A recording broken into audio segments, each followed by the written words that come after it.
socialstudiesgames.us, Unit 6, Video 7, as always. The video is based on the AP US History Guidelines. Your goals, list and summarize Teddy Roosevelt's achievements, define a muckraker, give an example of a muckraker work, and define primary. This one should be easy compared to yesterday. I'm sure your mind's still spinning from all that money talk. This one's simple.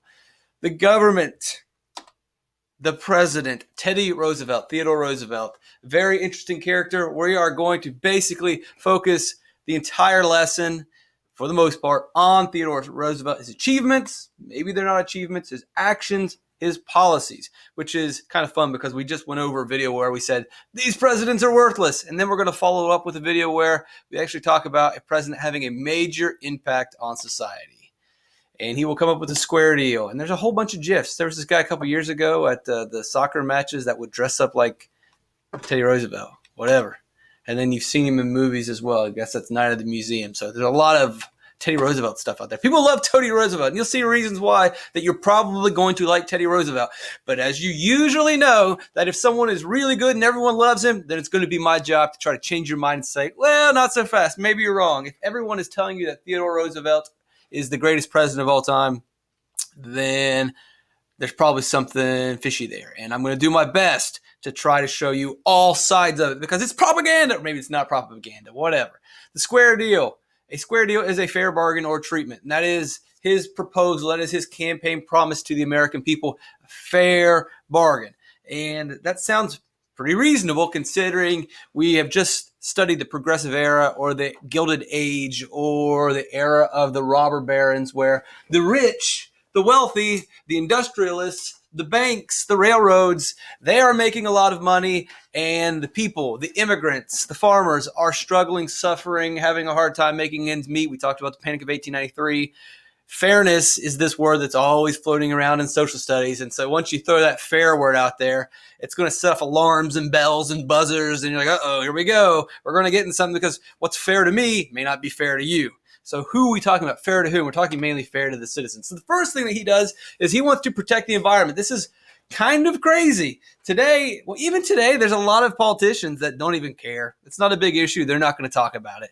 But 100 years ago, no one cared about the environment. No one thought that this was the government's job. He was the first president to really make this a major political issue. And it's because of his background as I guess we can call him an explorer. I guess we can call him a farmer. I guess we can call him a soldier. Again, Theodore Roosevelt has a very colorful, interesting career, and you can study it and you can get into it. And if you really love it and you like some of the stuff he does, then you can look at his past and see how his past experiences shaped him as a man and then as a politician and then the policies that he put in place for America. But he definitely was the first defender of the environment, which today is still, and he's going to be considered a progressive, is still a progressive idea. It's not traditional. It's not necessarily conservative. It's a progressive. It's a new idea. It's a little bit outside the box. It really shouldn't be, but it is. Number 2, fair business practices. Okay, we're going to go back to this idea of, all right, they got the 8-hour workday, but obviously workers, laborers, they want more. It's still not that safe. They're not getting paid that much. There could always be more. And even for consumers, not just the people who are working, but for the people that are buying goods and purchasing goods, it should be fair for us. We shouldn't have to pay ridiculous, disgusting prices for goods. And his policy is the government has to protect the environment. Number 2 of the square deal, the government is going to need to make sure that business practices are fair. And number 3 goes right along with this. Fair consumer, protect the consumers and the labor. So really, fair business practices are really going to protect the consumers and the laborers. So that's pretty much like, why don't you just call it 2, you know? I guess it would have confused some people like it confuses me, but they're basically the same thing. Really what we're saying here with the fair business practices, which is actually this, what we're saying here is no monopolies. I wish there was a faster way to write. Like I need to get an iPad or something. No monopolies. We're also saying we'll talk about the meat industry and cleaning it up. But then again, these fair business practices are directly related to the consumer and to labor. So I don't know. We'll just consider them different bullet points. Whatever. A progressive. What is a progressive? Well, here is this definition has probably changed a little bit since I originally created this PowerPoint 4 years ago. But a progressive favors social reform, and that's still pretty constant, or new, most often liberal in the truest sense. And when we say liberal, we're kind of meaning open to new ideas, open to change. We're not really saying Democrat, but although Democrats are often lumped in with liberals, but really what we're talking about is social reform or change. So social reform, and reform is just a fancy word for change, new ideas. That's what progressives want. That's what progressives did then. It's what progressives do today. So again, Teddy Roosevelt, as a progressive, wanted to protect the environment. That's a new idea. That was out of the box. No one was really thinking of that. He wanted to protect the workers. No one in the government was willing to pass laws to protect the government.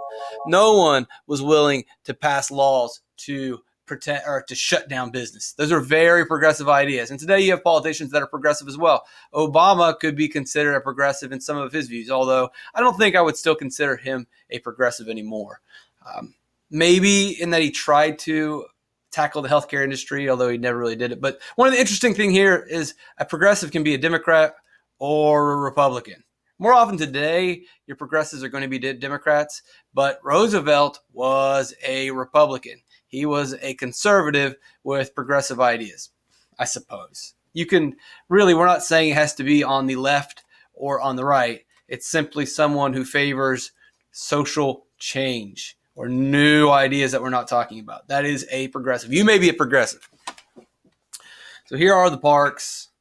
I mean, that's a lot. That's a lot of land that we take for granted. Look at all these parks throughout the country, and we owe all of that to Mr. Roosevelt. He set aside all this land. Before Roosevelt and his progressive ideas, there wasn't land set aside. There wasn't land that was going to be protected. Still to this day, that land could have been plowed over, the trees could have been chopped down, and we can build a Starbucks or something. But Theodore Roosevelt realized that the government must get involved to protect the environment. Here's some examples and pictures of Mr. Roosevelt and the different parks that he led to. Devil's Tower. I mean, like right today, like if I wanted to come over here and I wanted to set up a Starbucks on top of Devil's Tower, I can't do it because the government will not allow me to do it because the government over here in Washington, D.C. decided that we're going to make a law that protects this land, and this law was created mainly by the progressives. So that's very cool of the progressives to protect that land.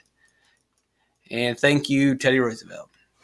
So that definitely would be an achievement of his as part of the square deal. You're going to have a hard time trying to convince me or anyone else that protecting our natural resources or preserving our national forests and protecting them, you're going to have a hard time telling me that the government has not done a wonderful job at doing that. Maybe they could have done it better, but they probably didn't have the funding to do it better.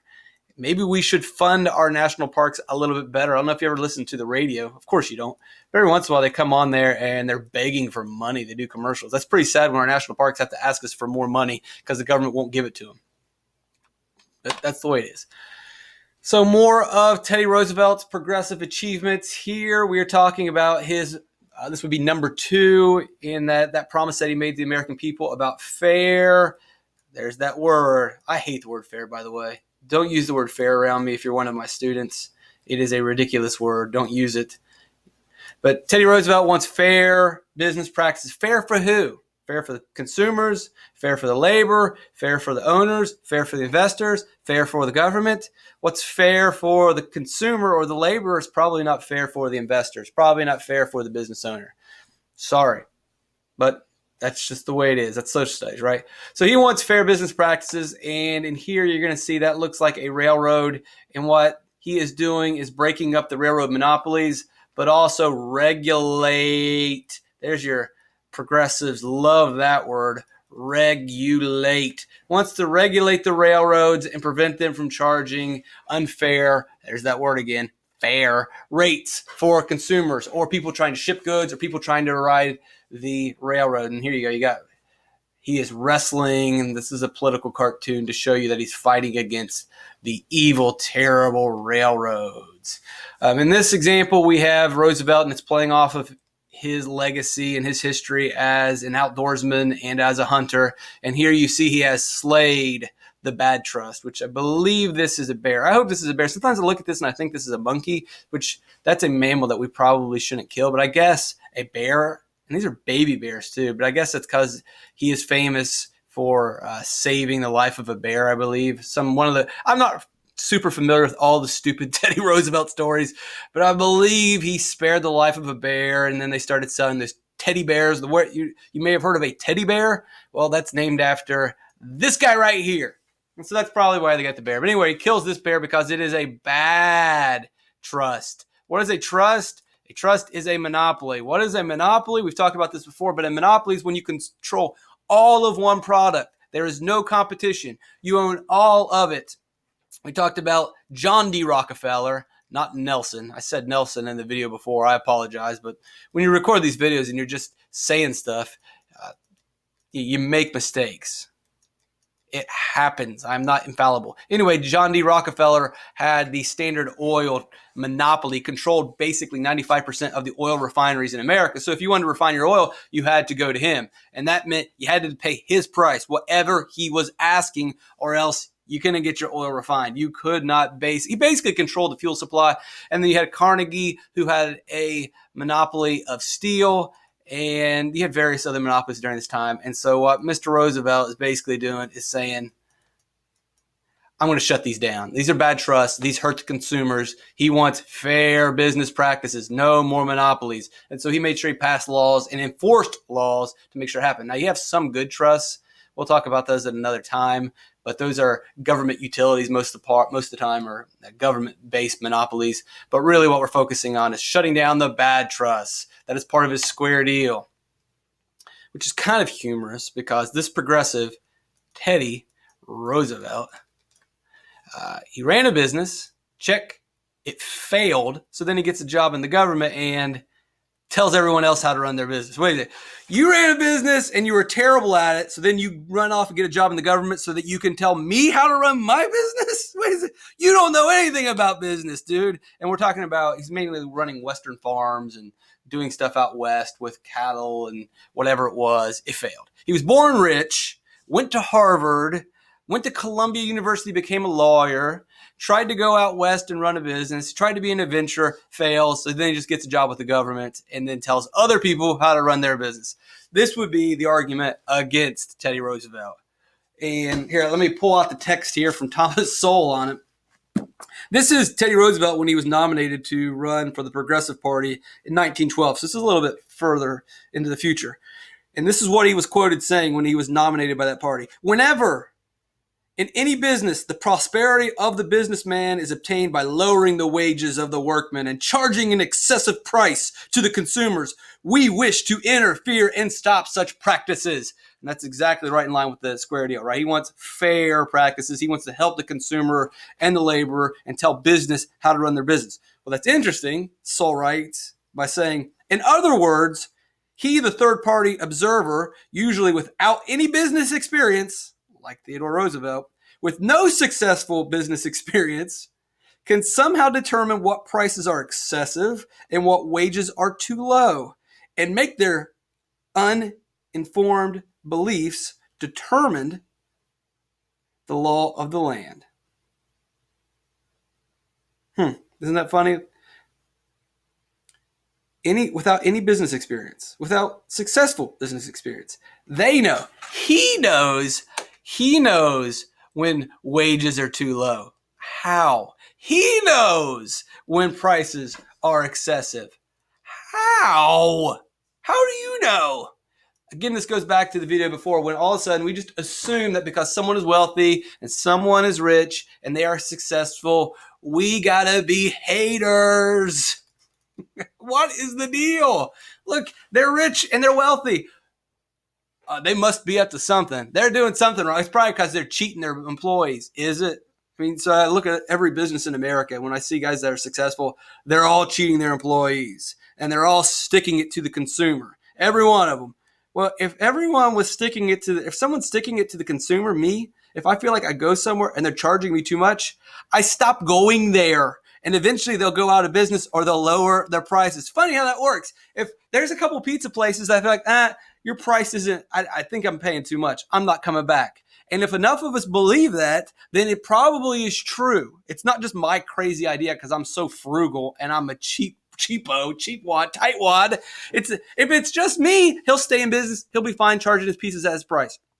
But if my belief is legitimate, and other people will probably have that same belief, and eventually he'll have to lower his prices to sell his pizzas. That's how the market works. You don't need a third party coming in saying, your prices are too high. What do you know, Theodore Roosevelt? If I think the pizza guy and the customer, that's who decides. The pizza guy who makes the pizzas and me, the guy that loves to buy pizzas. We work it out between us. If I say your price is too high, I don't buy it. And if enough of me are around, eventually you'll lower the price. And if I think the pizza's good, then I'll pay more. And that's how it works out. That's how the prices are determined. Why? What I'm willing to pay, what I'm not willing to pay, and we figure it out between us. I don't need the government to come in and say, $5 pizzas. Now, I know you're saying, no, that would be cool, man. If the government came out as a third party and said all the pizza places have to charge $5. All right, let that play out. So if all the pizza places have to charge $5, they have to make some changes if they're going to be able to sell pizzas for $5. Do you think they're going to have fresh ingredients? Do you think they're going to be able to spend time making sure that their restaurant is clean? Do you think they're going to be able to spend time hiring enough employees? They're going to be overworked. Their employees are going to get paid less. There's probably going to be less sanitary measures. They're not going to be able to clean very often. It's not going to be very fresh. Guess what? You get what you pay for, and you pay for what you get. We don't want a $5 pizza. We don't need the government to get involved in this. Did I disparage Teddy Roosevelt enough? A guy who was very unsuccessful then is going to tell businesses what they can do and what's fair or not. Sure. He also gets involved in the anthracite coal strike. And this is, again, this one's kind of interesting.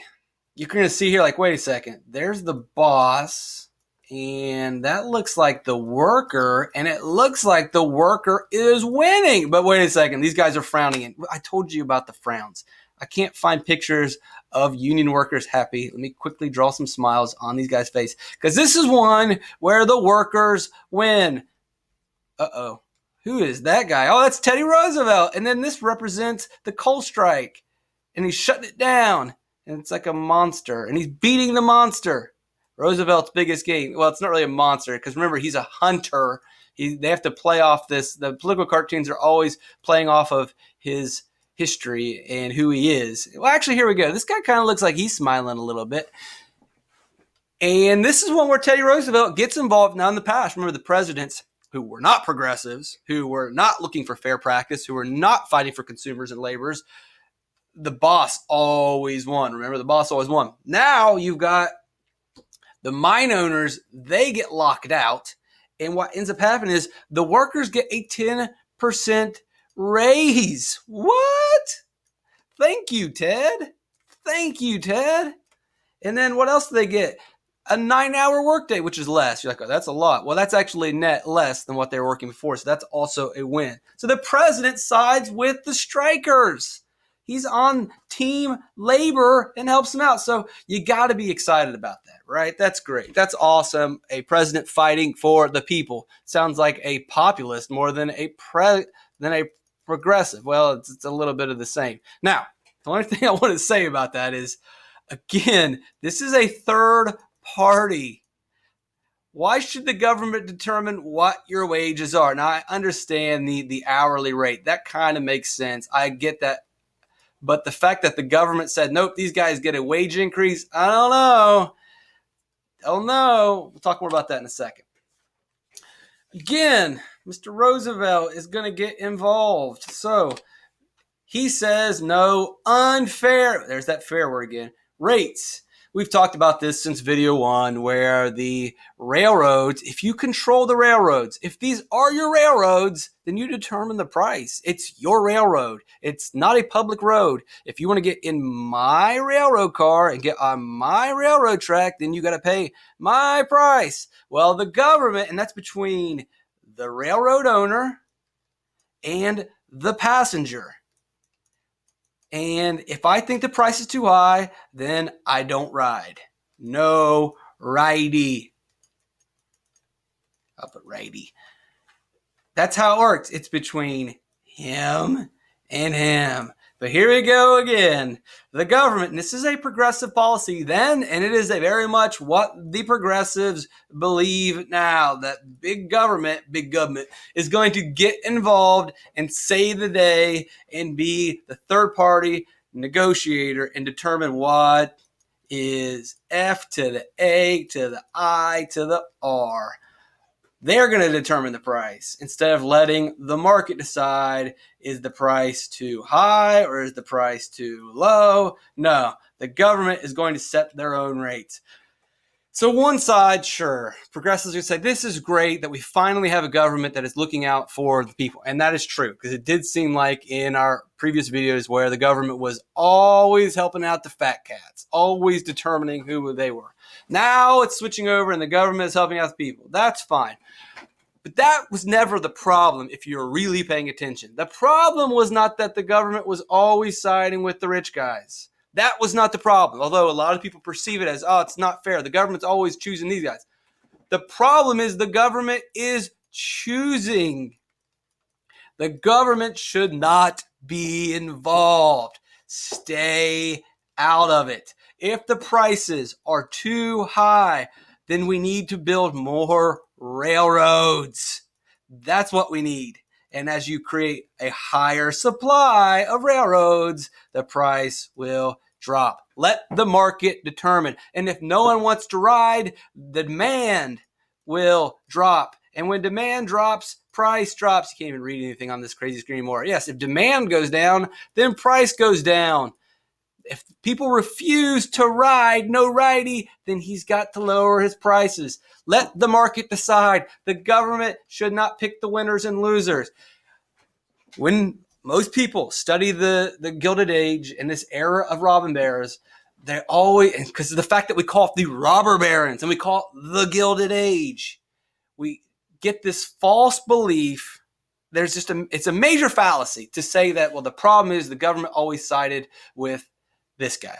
Well, now you've got the government siding with the people. So all the problems are going to be gone?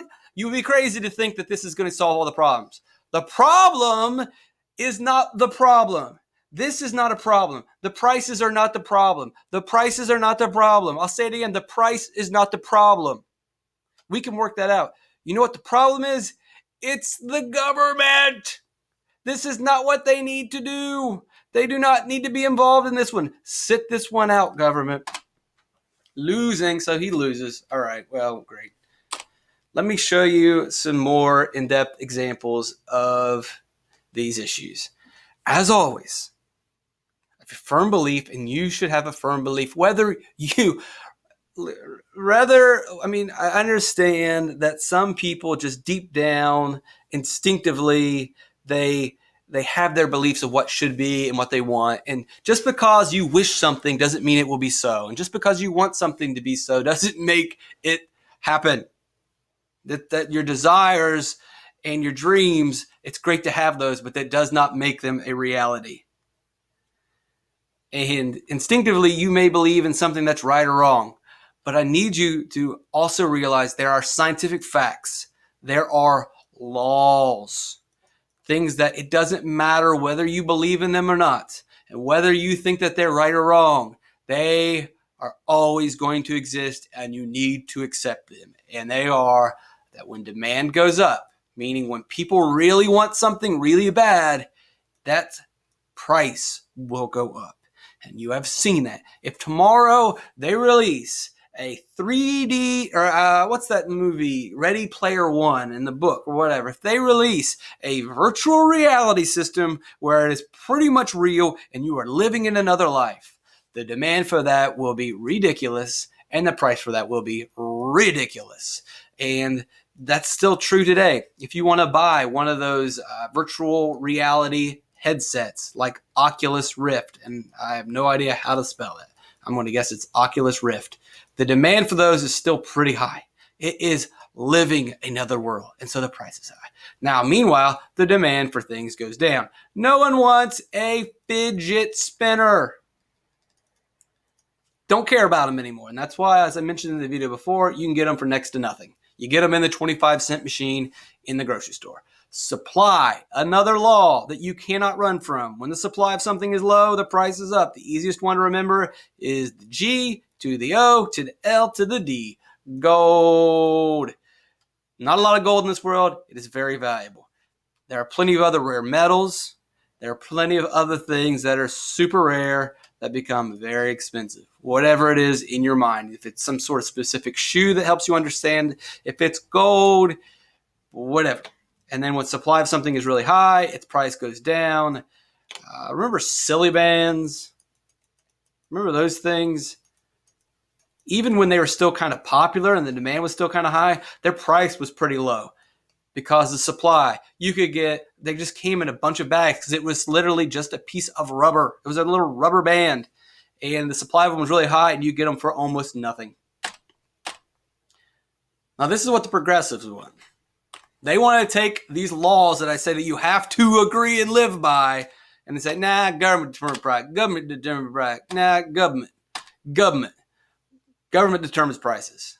What does that look like? That doesn't mean like you're saying, oh, you're just joking around. Am I joking around? This is an example of government determining price. Where are we at? I've got some slides. Again, this is an example of government raising wages, determining price, demand, supply, those determine prices. But no, the progressives believe throw the laws out, throw the rules. I mean, these are not laws as in a man wrote them. These are laws in that they are natural laws. They are natural phenomenon that exist among human beings that we have noticed. These are laws like gravity. These economic rules or laws are up there with gravity. This is just, we have noticed them, we have documented them, and they are now facts, scientific facts. Demand determines price. Supply determines price. You cannot rewrite gravity. We can't pretend that gravity doesn't exist. Can't do it. But yet, a lot of the progressives believe, nope, government's got involved and raise my wages. Government's got to tell the businesses what to do. That's not the way it works. We should not do this. All right, let me give you a perfect example. Let me bring it home to you now. LeBron James, 4 years, $154 million. I do not care that he gets paid $154 million, nor should you care. It's not my problem. That is up to him and the Lakers. That's between LeBron James and the Lakers, not me. I'm a third party. I shouldn't determine that. That's up to demand, which there is a high demand for excellent, once-in-a-lifetime basketball players. That's why he gets paid. And guess what? There is a low supply of once-in-a-lifetime Hall of Fame basketball players. He gets paid this money because high demand and low supply. Dim's the rules. I didn't make them up. These are just scientific facts that have existed since the beginning of mankind. When something is desired, it then is valuable. And when something is in very low supply, it also becomes valuable. And LeBron James, high demand, low supply, he's worth a lot of money. Deal with it. Now, if you want to complain, here's your chance to complain and one. Here is a 2006 ticket to the Lakers. And if you look close and blow it up, you probably can't tell. Well, it's $25. That was 2006, 13 years before LeBron shows up. Let's look at a ticket today from March 29th, 2019. It is $223. Now, there's other economic principles at play, but definitely one of the reasons why tickets cost so much is because the Lakers are spending a bunch of money on LeBron James, and they've got to find a way to pay for that. And one of the ways to pay for it is raise ticket prices to pay for him. Now, if you're progressive or you're a part of big government, you say, that's unfair to the fans. They should get to see LeBron James. All right. I'll listen to that argument, although it's stupid, but I'll listen to it. Let's play it out. Let's go at this at a scientific approach, okay? This is what we can do in social studies. We can play this out scientifically. We don't need to think about our desires. We don't want to think about, well, what we want and what's fair. Let's just look at what happens. Government gets involved. Remember, no unfair rates. The government wants to be a third party and determine the price, which we know is not the way you determine price. It's supply and demand. And the government just cups in and says, boom, $25. Tickets are $25. It's the same thing as the government telling a coal mine, you got to pay your people 10% more. That's the same exact thing. The same exact thing as the government coming in and changing the wages. It's the same exact thing as the government saying the ticket prices to the train are too high. We are going to, it's actually exactly like that. That's not even a stretch. If the government says, nope, you can't charge guys $10 to get on the train, it's only $5. It's the same thing because that's a private train. That is not a government train. That's a train that someone built, that someone owns, and to walk into your business and tell you, nope, you got to charge $5 for a pizza. Same thing as the government, $25 for a ticket. It literally happened in the past where the government told the train stations, you can't charge that much. What do you think was going to happen? Yes, if they're only selling tickets for $25 and they're paying him $154 million, it does not take a rocket scientist to figure out, yeah, they're going to lose money, and if they lose money, they go out of business. That's the way it works. The government should probably not get involved, but it's not fair. Well, it doesn't matter. It's fair to who? It's not like they charged $223 because they were throwing this giant party for themselves. They had to raise the ticket prices to pay for LBJ. That's what they were doing. And the government says, nope, it's unfair to the fans. And then the Lakers would go out of business. All right, well, let's play it out this way. Let's say, you know what? How about the government, instead of regulating ticket prices, the government regulates how much basketball players get paid? But they can't. Didn't they just say that coal workers could get paid more? Well, that's when the government decides someone should get paid more. Okay, well, I as a teacher, you know how my salary is determined? The government in many states has decided they will determine that what a teacher gets paid, not on how many hours I work, not on how good of a job I do, not on whether my YouTube video has subscribers. It doesn't matter if anyone clicks on this link. It doesn't matter if this thing goes viral. You get paid based on, did you work 1 year? Have you worked 2 years? Have you worked 3 years? Have you worked 4 years? The government determines the wages of a teacher in many states, like the state I work in, of North Carolina, regardless of any other detail. Regardless, it does not matter how good or how bad or any of the other facts. All the facts, all the variables are thrown out the window. You've taught for 5 years. This is the amount of money you make. Stop asking questions. So yes, the government can get involved and say this is what the wages are. So the government could get involved and say, nope, LeBron makes too much money. What do you think would happen in this scenario if the government says, well, it's unfair because when LeBron makes a bunch of money, the ticket prices go through the roof. So if we make LeBron make less money, then the ticket prices will be fair for the fans. Again, the government, a third party who's not involved in this, it should be up to the fans and the Lakers, or the Lakers and LeBron, not the government. But yet, again, as a teacher, shouldn't your wages be up to the teacher and the school? No, the government steps in as a third party and makes this decision. Thank you, progressives. That is so progressive. That is such a new revolutionary idea that instead of what's worked since the beginning of time, which is the traditional view that people work out, the two parties involved, like a boss and an employee, we work out what I should get paid. No, the progressive new idea is the government steps in and they determine because they know what's best, because the government knows what teachers should make. And I hope it doesn't sound like I'm complaining. I don't really care. I'm just using this as an example. I'm fine with my wages. I absolutely am. The government should decide what LeBron, because they're into advanced basketball analytics. They've studied LeBron's stat sheet. They've studied the videotape. They know about his leadership skills. They know what he brings to the team. And so they can determine, they're best to determine what his wages should be. Get out of here. The government should not be involved in this. And if they do get involved, LeBron's going to say, Yeah, you know what I'm going to do? I'm just going to go get a job. I'm going to go work in Hollywood. I'm going to make movies. I'm going to make a barbershop show. I'm going to make some sort of reality contest show like Steph Curry where we play putt-putt golf.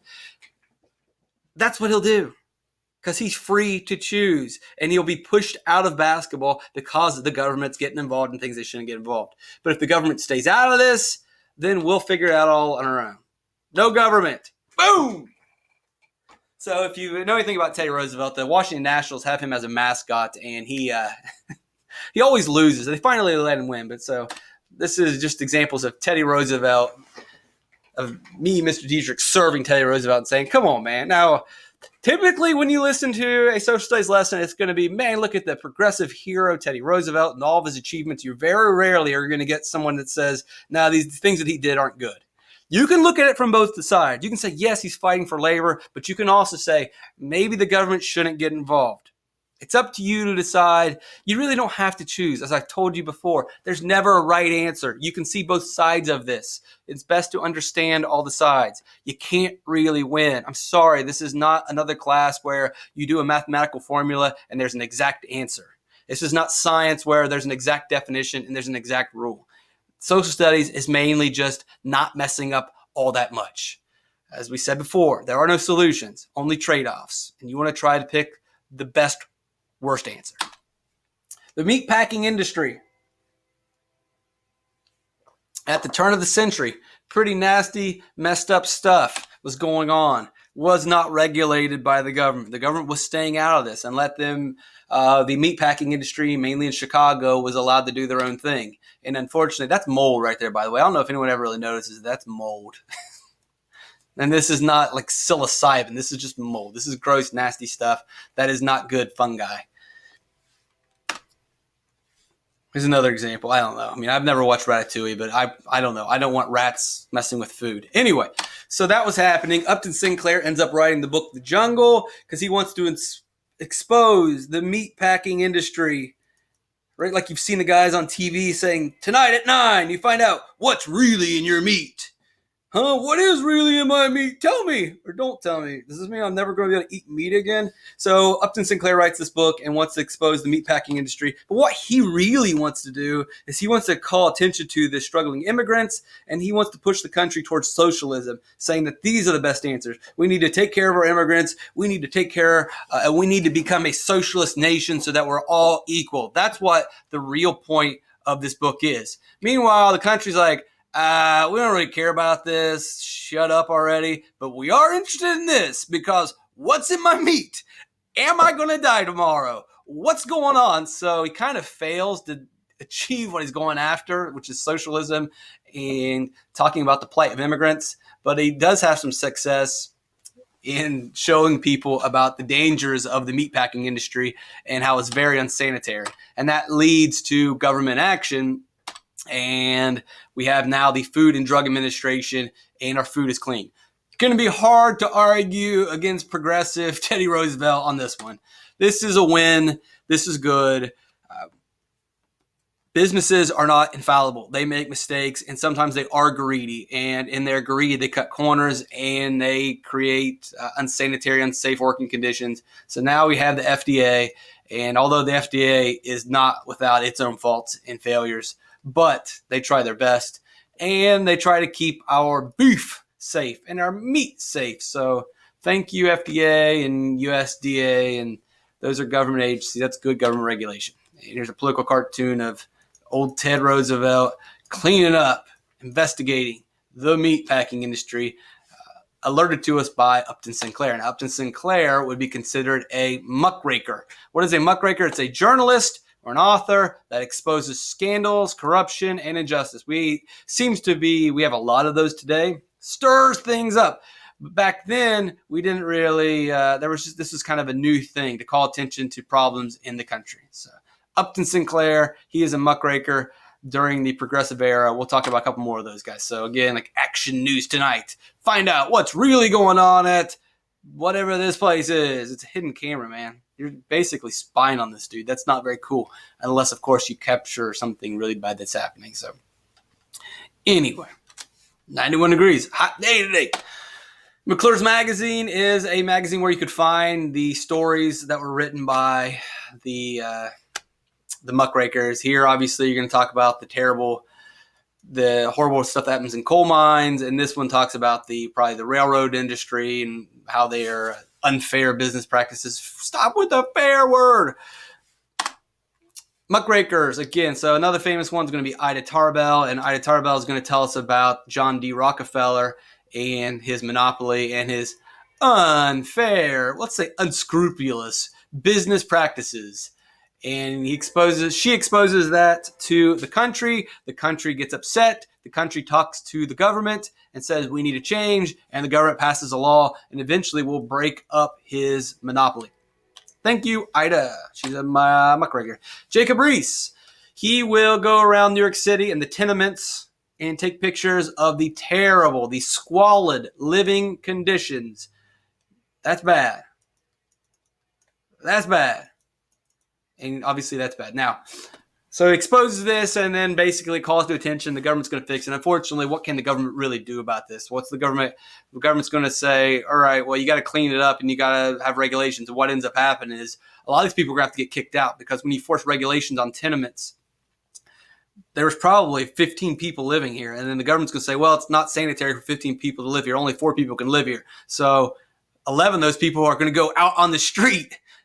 How does the government really regulate it? So it's good. These 4 people are going to live in a very safe situation in a clean environment. But the other 11 are going to get kicked out. There's really nothing that the government can do. I mean, thank you, Jacob Riis, for calling our attention to these terrible, squalid, dirty, unsanitary living conditions in New York City. But that's what happens when too many people move to New York City too quickly and the city cannot build housing fast enough. The government really can't do it. They can create regulations, but those regulations are going to force a bunch of people out onto the streets. And if we need new housing, the government can't really build that housing or shouldn't build that housing. It's up to the free market to build that housing. Another problem with Jacob Riis, well, I mean, it's something that needed to be talked about and a conversation that had to have happened. And the government tries to do what they can. This is just a tough situation for them, and it's good that we know how the other half lives so that the country can't ignore it. But here's the problem with Jacob Riis. So look at this picture. So these photos were staged. I'm just going to come out and say this real quickly. They're staged. They're fake. Now, is there truth here? Yes. But these photos were manipulated. See, his assistants came out and said it, but more so, if you know anything about the photography and the technology at the time, when you took a picture, people had to stand still. And it took a while for a photo to work. You couldn't move around. So basically, everyone here has to agree, nobody move! Well, that's fake. Everyone here is perfectly standing and intentionally taking a picture. And these guys also didn't know that, oh, by the way, I'm going to need you to do this because we're going to basically make you all look like dirt balls. Or we're going to make you look like scum. And I'm going to title these pictures basically in that vein. Do you think this guy's going to agree to like, oh, yeah, you're going to make me look stupid and dirty and bad? Cool. I'll just stand right here. Thanks, Jacob. No problem. They did not know how these pictures were going to be used. They did not know, but they definitely knew that I need to stand still. Right? Everybody here standing. You ever been on a street where everyone just freezes when it's not like some sort of a mannequin challenge? Those didn't happen then. These were all staged. I mean, this kid's like smiling. And that's not to say that this didn't exist. This absolutely existed. But it's questionable in that, look, clearly he is trying to drive a point home. So do the ends justify the means? Is it right to kind of stage the photos a little bit, exaggerate it to make sure you send the message? Or should you just try to capture reality?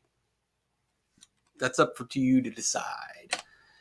All right, last thing, primary elections. A primary election, we go through these every year. These were started then. This is part of the Wisconsin experiment. This was a relatively new phenomenon. So we'll go through this again in 2020 where a bunch of Republicans or a bunch of Democrats want to become president, and a primary is where we get to pick which of those guys will run. We decide between the multiple Republicans, we pick one Republican, and then that one Republican runs against the Democrat. Same thing. Right now, there are over 22 Democrats that want to be president. And so the people would decide which one of those 22 Democrats will be the guy that ultimately runs against the Republican. In the past, the people did not get to pick their candidate. In the past, the party picked the candidate for the party. The party leaders decided, all right, which one of you guys is the best Republican? And so the rich, the elite, the party, powerful picked the person. Now, with primary elections, the people get to pick the candidate. Gives a little bit more power to the people. Because in the past, yeah, you got to vote for president. Before this, you got to vote for president, but the guy you had to choose from was already handpicked by the political party. The Republicans already picked their number one star, and the Democrats had already picked their number one star. Now, the people get to pick, and then the people get to vote again on whether they like the Democrat or the Republican. So that is a general election. So you pick which Republican, and then the general election, you pick between the two parties, or you pick the Democrat, and then you pick between the two. So here's an example. In 2016, it got narrowed down. At first, it was like 15 guys, and then at the end, there was option 1 and option 2 for the Republicans. And ultimately, the Republican Party decided that this guy was going to be their guy, and that was the primary election. After he won the primary election, there was a general election versus Hillary Clinton. And she had to win her own primary. She was in a primary versus Bernie Sanders. And ultimately, the people, the political party, picked her. And then in the general election, they chose this dude. There it is. List and summarize Teddy Roosevelt's achievements. Many of them, but really you just need to remember the square deal. If you don't remember specifically what he did, like meatpacking or the railroads or the coal mine strike, or the forest. Really, you just need to remember the 3 things. Really, it's only just 2. 1, it's environment, enviro, and then 2, it's business, which I'll write biz. And that's labor, protecting the workers. That's the consumers, protecting the consumers. And it's also slapping around the bosses. Muckrakers are journalists or authors stirring it up, calling attention to problems like the meatpacking industry or the unfair practices of Standard Oil, or Jacob Reese showing us the terrible living conditions in the tenements in New York City. And then last, a primary is when you pick the candidate, then you pick the candidate. Does that make sense? Well, whatever. We're done. No mas!